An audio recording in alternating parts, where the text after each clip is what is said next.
Hello guys and welcome back. In this video I wanted to explain how the controls that we have in the microsolvers that disturbs the various fields like the gas turbulence or the gas disturb, how those settings, how those control works internally and how we can properly use them to drive the various microsolvers. And the first one that we're going to be looking at is the gas disturb. So if I create this guy, you can see it has a few settings here. There is this control setting that can use a field, and then there is some extra attributes, extra tab, and this is, you can ignore this for now. It's just binding attaching the different fields. So if I double click, you can see it has a gas field VOP, and this is basically a VOP network that works on a volume in this DOP context. And if we dive inside and try to analyze this, you can see it's exporting a temperature out. It's taking the existing temperature and it's adding something to it. So this guy, the gas disturb, is changing the temperature field. Okay, and if we look back, all it's doing is it's running a random function based on an input. And what this input is, it's basically the point position randomized every frame, and then that gets fed into a random function that get run into a fit. So the range, this range goes from 0 to 1. You can see here 1D, and this guy changes it between negative and positive, so you can subtract temperature and make the volume much colder than its current value. So it goes in both ranges.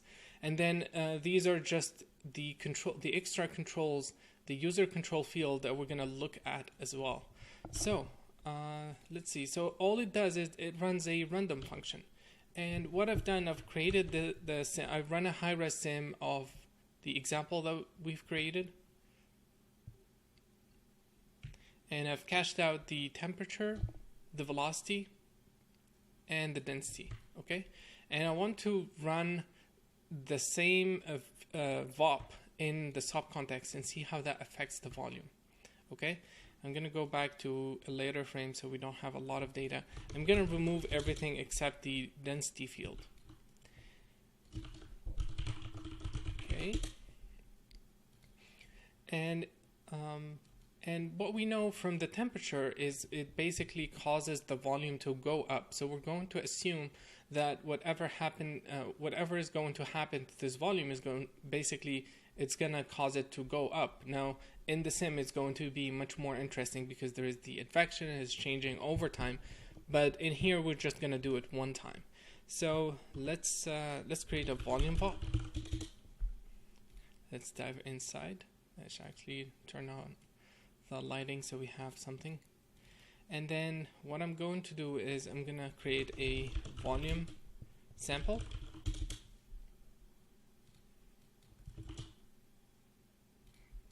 And let's sample the first input, and let's call it, give it the specific name, so in case we added new fields, we get the same result. Okay, so let's change this position here. And we said that the temperature is going to cause the voxels to go upward faster.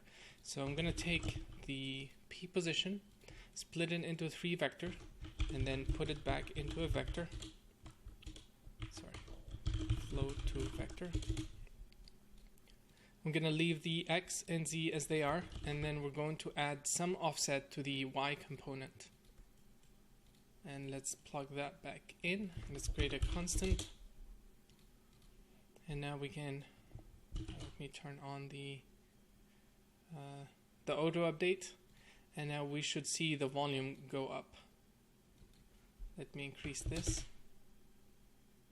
Yeah, it's moving down, but I'm not so sure why is that.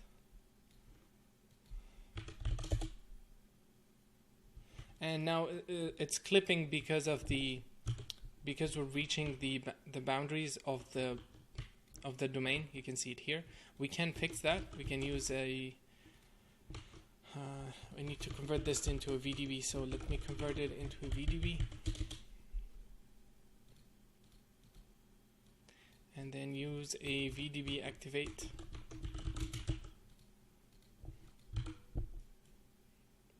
And let's expand the boundaries by 20 voxels. Maybe more, set 40. And now we have more room for this to go up. We still have to increase it a bit more though for it to go up. But we're not gonna shifting it too much. So we're going to apply the same thing that was happening in DOPS. And what we saw is a random function that takes the point position. So let's run a random. And you know what? I'm gonna reduce this volume. And I'm gonna turn off this because I know we're not gonna reach the boundaries. I'm gonna add a VDB resample node, and with this we can change the we can lower it. So here under match reference, use voxel size, use voxel scale only, and we want to scale the voxel size by 2. So you can see it reduced this by half. Okay, and let's turn this back to 0. And what we want is we want to use this random that generates a value between 0 and 1 as an offset. So I'm gonna use a fit range so we can control the range of this, and then let's plug that back into the, let's plug it into the add and randomize it. So let's say the range goes between -50 and 50. And you can see already how it's disturbing everything. And this is a little bit dangerous because right now each voxel is getting its own value. Each voxel is being moved by itself, and this is very dangerous because it can cause it can start affecting the voxel at their unit size, which can cause a lot of artifacts in the sim. Even though with the advection and everything, things get blurred, and with the temperature diffuse, things get blurred. But I wouldn't recommend doing this in general. I wouldn't recommend using the point position to generate this kind of noise, especially that it's a random function, not an actual noise where we can control the size and things like that. So this is basically what that disturbed node does. In best case scenario, it's going to give you this. It's going to change your volume to look something like this. Well, obviously it's going to change the temperature field, which will indirectly affect the entire sim, but this is what you would get if you apply that solver, that gas modifier, that micro solver. If you apply that same thing into the density field, this is probably what you will get. And the next one I want to look at is the gas turbulence, and we're going to look at these settings and then look at the control setting for using an extra channel to drive it. So let's see what's happening underneath. Let's dive inside. There's this area here, these two nodes to create a temp field. This is to visualize it. And this node is going to store its new data into the temp field, and then that gets added into the velocity back again. And we're going to look at all that mechanism later, but for now I wanted to understand and show you guys how this node works. And all it's doing, I think there's an issue here, but I'm not so sure. All it's doing is, if we dive inside, it's running a kernel noise, a 4D kernel noise set to analytic simplex noise. And it has all these inputs to drive its various settings. And then there is this H vector, which is based off the point position. It takes the point position time, so it evolves and changes over time. And then that gets run into these guys. And the swirl size and the scale is basically, this is the amplitude of the turbulence of the force, and then the swirl size is actually the velocity, the frequency of this noise. So see, this guy has a frequency here. That's what the swirl size is. And you can check it here. If we go up to this level, you can see there's a setting called frequency, and it's reusing the same value. So we have a uniform noise pattern that doesn't stretch in any axis, and that's what it's doing. And then that force gets applied to the velocity, which will cause the density to move and change. So what we're going to do is we're going to create Let's copy this. We're going to create that same noise and apply it to our volume and see how how best will it change our data. So I'm going to delete all of this, and then we're going to run to create a kernel noise, and it was a 4D. We can let it to 3D because we don't need it to evolve. And then the frequency, it was uniform, so I'm going to copy these guys and paste them here, so it's always the same value. And then we're going to add this back into P. For now, we're going to assume that the points are going to be moved by this amount. In the sim, they are applied to the velocity, which will, based on the movement and various other things, it's going to change the density field differently. But this can give us an idea how this pattern will look like.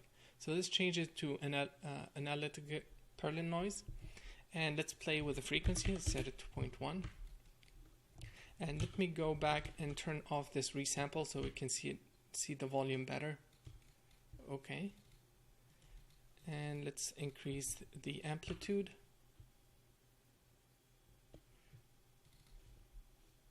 And let's lower the frequency more. So you can see it's affecting the density field, is creating these patterns. And this is the look that you will probably get from when you apply this as well. You're going to get the same result, and this is the pattern that this turbulence will give you. And to be honest, it's not very interesting. It's a little bit uniform. It doesn't have any roundness to it. And we're going to be looking at using more noises to create something more interesting than just this noise. And then the main reason, the main issue that we're going to run into, if we move this, let me resample it down. If we move this up, we're going to see it swim. We'll see the field swim through the noise, and this is a big problem. Even though it's evolving, this is a huge limitation. Okay, now let's go to a different frame, and let's take a look at those control field. And what's happening is we can take any field and decide how to use that field to multiply this. So what I'm going to do is I'm going to take the density field and run it through a fit range. Okay, and then this fit range, we're going to create a ramp and run it through a ramp. And please ignore this section for a moment. We're not going to be using that. Okay, I'm going to connect this guy to density. And then, let's see. Let's leave it, let's change it to a to a float, so we have the same curve. And let's take a look at what we have.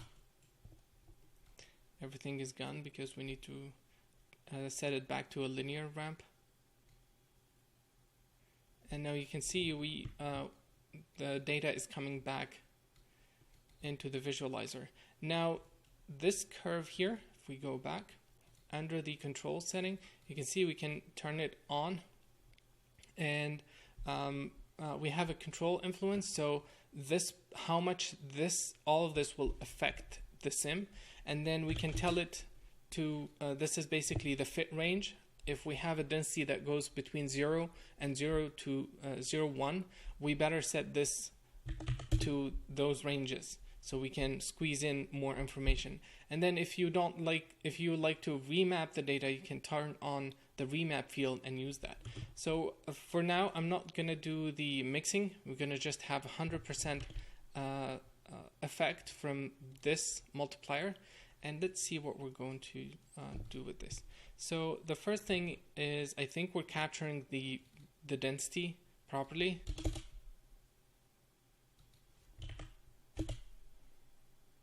Yeah, I think it's the range is between 0 and 1. And now see how all these guys are thinner, they have less density. Actually, you know what, let's put down a visualizer and let's lower the density in the viewer only, not in terms of value, so it's easier for us to see. Okay, you can see it's denser in the center and then less data on the outer edges. And let's try and move this.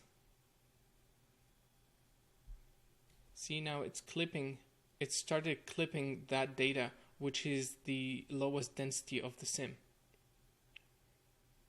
Let's continue.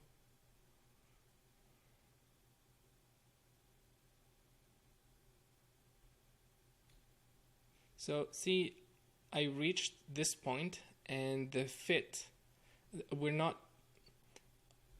deleting anything. I was hoping to capture more data. I was hoping for the remap to also start clipping these guys. And what's happening is the input for our data is not properly remapped. So I'm gonna lower this to 0.05 maybe. I think it's even lower. And let's go back up.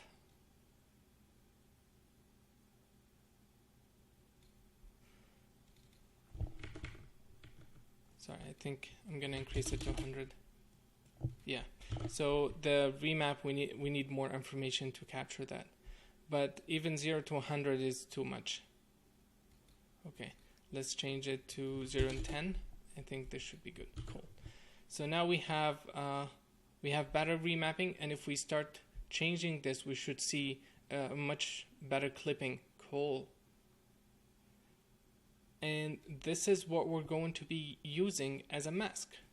Okay, so I'm going to leave that data in there, and then here inside this noise, I can use this information to multiply my noise values.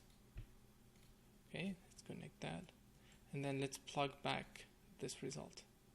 So now we have the noise only happening at the center of the sim.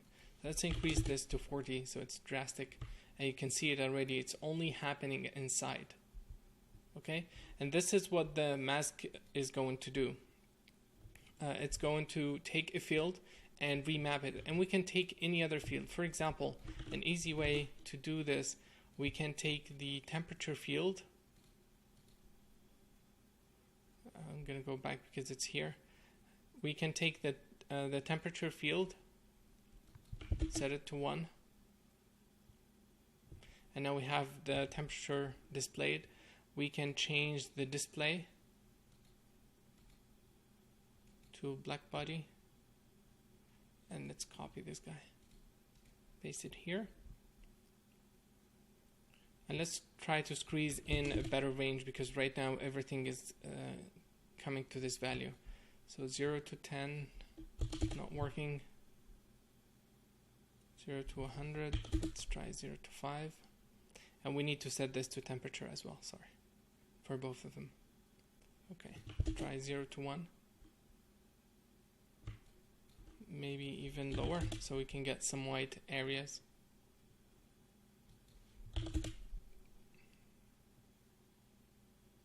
Cool.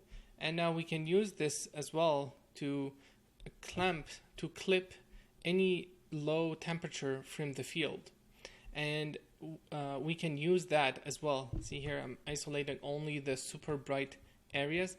We can use that to modulate the noise or any other gas microsolvers that we can apply to disturb the data.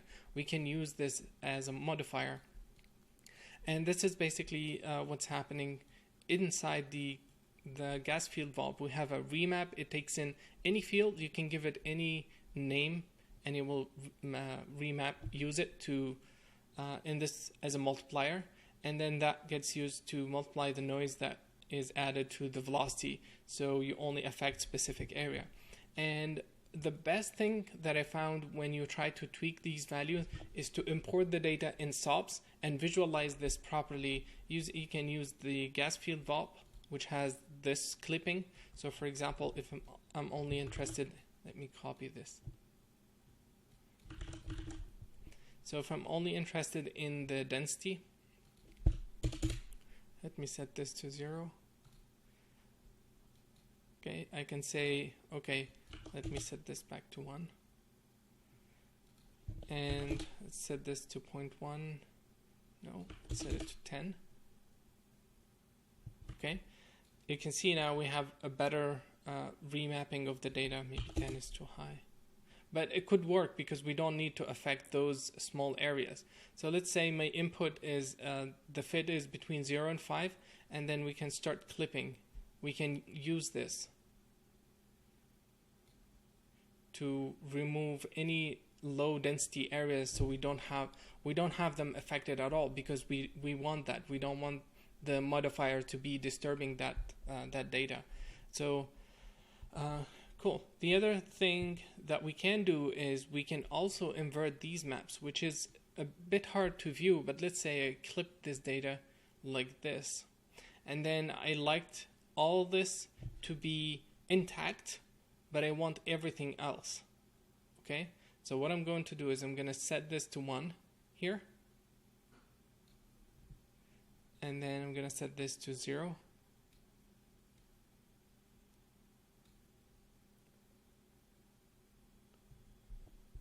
And now we have only data outside. It's hard to see, so let me do a volume clip.